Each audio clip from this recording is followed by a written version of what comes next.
हरे कृष्णा।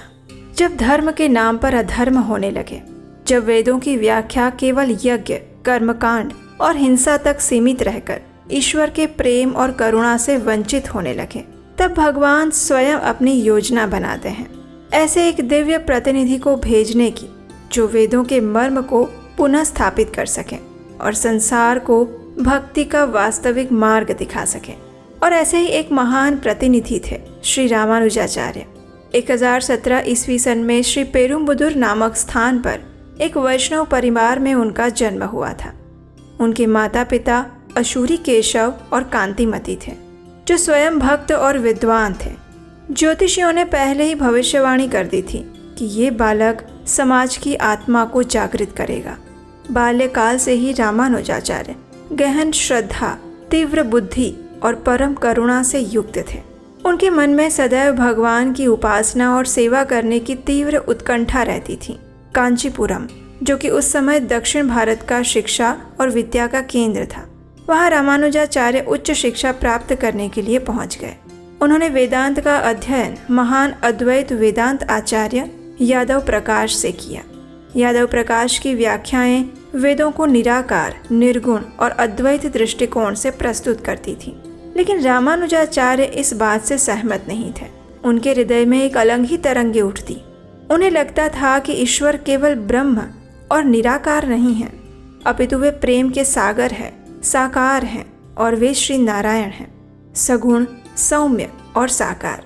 एक दिन उनके आचार्य यादव प्रकाश ने छांदोग्य उपनिषद की एक व्याख्या की, जिसमें उन्होंने परमात्मा की आंखों को अविद्या से ढके हुए बताया।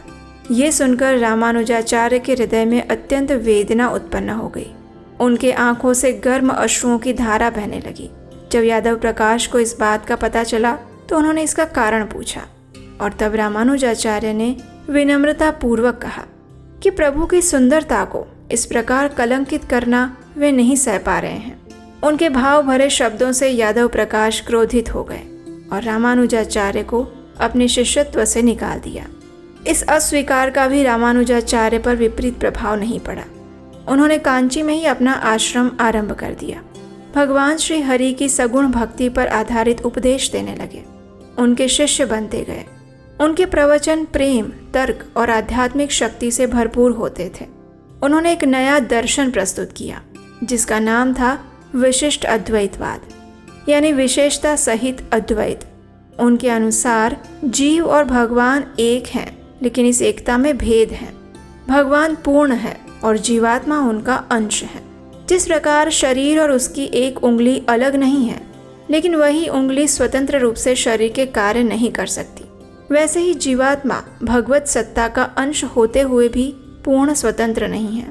जीवात्मा का स्वभाव सेवा करना है। रामानुजाचार्य की बढ़ती हुई ख्याति से यादव प्रकाश और उनके अनुयायी भयभीत होने लगे थे। उन्होंने रामानुजाचार्य को बनारस की तीर्थ यात्रा पर ले जाकर उसकी हत्या करने की एक कुटिल योजना बनाई।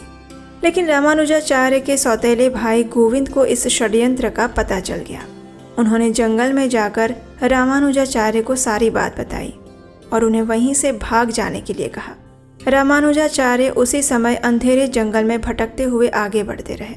आखिरकार वो एक कुएं के पास पहुंचे, जहां पर एक दंपति जल निकाल रहे थे। उस दंपति ने थके और प्यासे रामानुजाचार्य को जल पिलाया। जल पीते ही वे विश्राम करने के लिए लेट गए। उनकी आंखें बंद हो गईं और उन्हें एक स्वप्न आया, जिसमें उन्होंने एक जंगल में से निकलते हुए भगवान श्री राम और माता सीता के दर्शन किए। जब उन्हें चेतना वापस आई तो वे कांची के निकट आ गए थे और फिर उन्हें ज्ञात हुआ कि उन्हें जल पिलाने वाले स्वयं भगवान श्री राम और माता सीता ही थे। उन्होंने अपने प्रिय भक्त की रक्षा की थी। अब रामानुजाचार्य कांची लौट आए। लोगों ने उन्हें और भी अधिक श्रद्धा से स्वीकार किया। एक दिन जब रामानुजाचार्य अपने अध्ययन कक्ष में एकांत में बैठे हुए थे, उस समय एक सम्मानित संत जिनका नाम यमुनाचार्य था, वे भिक्षा के लिए उनके द्वार पर आते हैं। रामानुजाचार्य ने उन्हें पूर्ण आदर और श्रद्धा के साथ अपने घर पर आमंत्रित किया। बातचीत के दौरान रामानुजाचार्य को ये बात का पता चला कि वास्तव में यमुनाचार्य श्रीरंगम से आए हैं, जो कि भगवान विष्णु का एक अत्यंत प्रसिद्ध मंदिर है। कुछ समय में रामानुजाचार्य को ये भी अनुभव हुआ कि यमुनाचार्य भक्ति के विज्ञान में पारंगत एक सिद्ध और आध्यात्मिक गुरु हैं। प्रेम और आनंद से अभिभूत होकर रामानुजाचार्य उनके चरणों में गिर पड़े और उनसे प्रार्थना की कि वे उन्हें अपना शिष्य स्वीकार करें।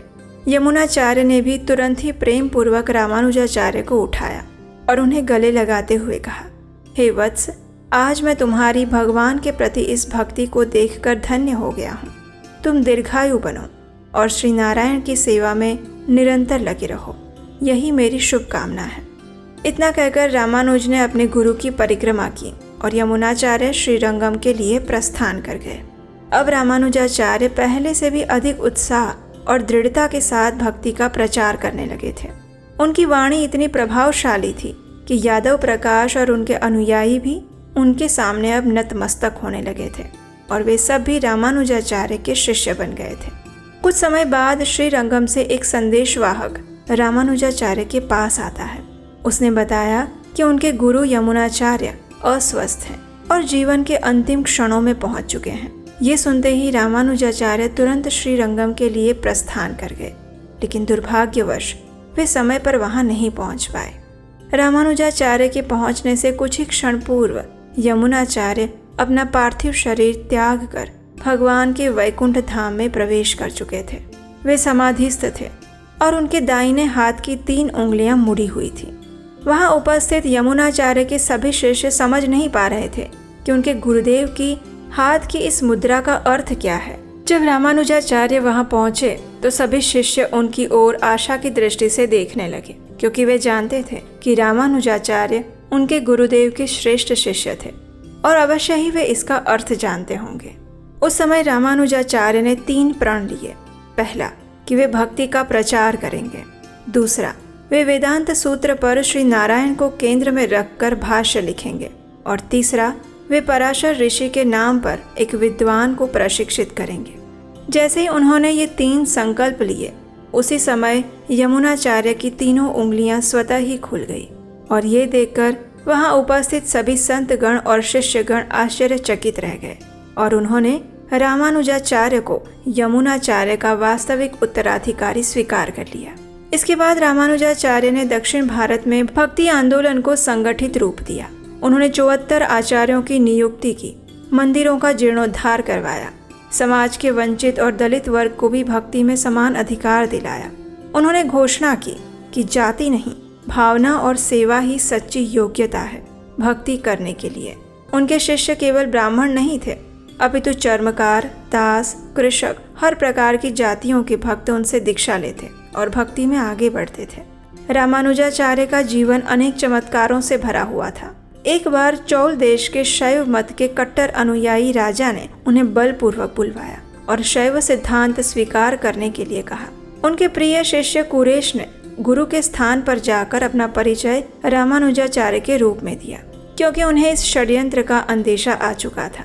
राजा ने रामानुजाचार्य के शिष्य कुरेश को ही रामानुजाचार्य समझकर उनकी आंखों को जला दिया, लेकिन कुरेश हंसता रहा, क्योंकि उसके लिए अपने गुरु की रक्षा करना ही सर्वोच्च उद्देश्य था और उसके कारण उनके गुरु बच गए थे। कुछ समय बाद श्रीरंगम लौटकर रामानुजाचार्य ने भगवान श्री रंगनाथ के समक्ष प्रार्थना की और कुरेश की दृष्टि पुनः लौट आई। रामानुजाचार्य ने अपने जीवन में अनेक ग्रंथों की रचना की थी, जिनमें सबसे प्रमुख थे श्री भाष्य, वेदांत दीप, गीता भाष्य, वेदांत सार, शरणागति गद्य, नित्य ग्रंथ इत्यादि। उन्होंने भक्तों को सिखाया कि केवल ज्ञान नहीं, अपितु ज्ञान में प्रेम और सेवा भाव भी होना चाहिए। वेदों की व्याख्या का उद्देश्य मात्र तत्व चर्चा नहीं होता, अपितु भगवत आराधना में गहराई से प्रवेश करना होना चाहिए। 120 वर्ष की दीर्घ जीवन यात्रा के बाद रामानुजाचार्य ने श्रीरंगम में अपने अनुयायियों को अंतिम उपदेश दिया और ये उपदेश सुनाते हुए उन्होंने कहा, हे मेरे प्रिय शिष्यों, सदैव भगवान के प्रति समर्पित जीवात्माओं की संगति में रहो। उनकी सेवा उसी प्रकार करो जैसे तुम अपने आध्यात्मिक गुरु की सेवा करते हो। वेदों की शिक्षाओं और महान संतों के वचनों में अटूट श्रद्धा रखो। अपने इंद्रियों के दास कभी भी मत बनना। आत्म साक्षात्कार के 3 महान शत्रु काम, क्रोध और लोभ, इन सब को जीतने का सदैव प्रयास करना। भगवान नारायण की आराधना करते रहो। उनके पवित्र नामों के उच्चारण में ही अपना परम आश्रय मानकर आनंद लो। भगवान के भक्तों की हृदय से सेवा करो, क्योंकि महान भक्तों की सेवा ही सबसे उच्चतम सेवा है और इसके माध्यम से शीघ्र ही परम कृपा प्राप्त होती है। इन बातों को स्मरण रखते हुए इस संसार में भी सुखपूर्वक जीवन व्यतीत करो और अगले लोक की प्राप्ति की दिशा में अग्रसर हो। इस प्रकार उन्होंने भगवान श्री रंगनाथ के चरणों में प्रार्थना की और उसके बाद अपने इस भौतिक देह का त्याग कर दिया और वे वैकुंठ धाम को गमन कर गए। रामानुजाचार्य मात्र एक दार्शनिक नहीं थे, अपितु वे एक युग पुरुष थे, एक आध्यात्मिक क्रांतिकारी, जिन्होंने भारतवर्ष को भक्ति का नूतन सूर्य दिया। उन्होंने न केवल अद्वैत के शुष्क दर्शन को प्रेम रस से सींचा, अपितु लाखों जीवात्माओं को भगवान के चरणों की ओर उन्मुख भी किया। आज भी उनकी शिक्षाएं, उनकी कृपा और उनका नाम रामानुजाचार्य भक्तों को श्री नारायण की सेवा के पथ पर अग्रसर करने के लिए प्रेरणा प्रदान करता रहता है। और आज वही रामानुजाचार्य की जयंती है। उनके इस धरातल पर प्रकट होने के पुण्यमय अवसर पर हम उनके चरणों में यही प्रार्थना करते हैं कि वे हमें भगवान श्री हरि की शुद्ध भक्ति प्रदान करें। आशा है आज की वीडियो आपको अच्छी लगी होगी।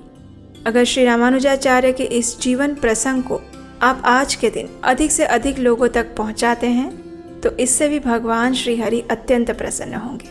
इसलिए आज इस वीडियो को अधिक से अधिक लोगों तक शेयर कीजिए और संपूर्ण भारतवर्ष और विश्व में उनकी महिमा का गान और प्रचार कीजिए। ऐसी ही सुंदर कथाएं और प्रमाणभूत वैदिक ज्ञान को सुनते रहने के लिए आपके अपने चैनल को सब्सक्राइब कर लीजिए और हमारे व्हाट्सएप कम्युनिटी ग्रुप के साथ भी अवश्य जुड़ जाइए। उसका लिंक नीचे डिस्क्रिप्शन बॉक्स में है। हरे कृष्णा।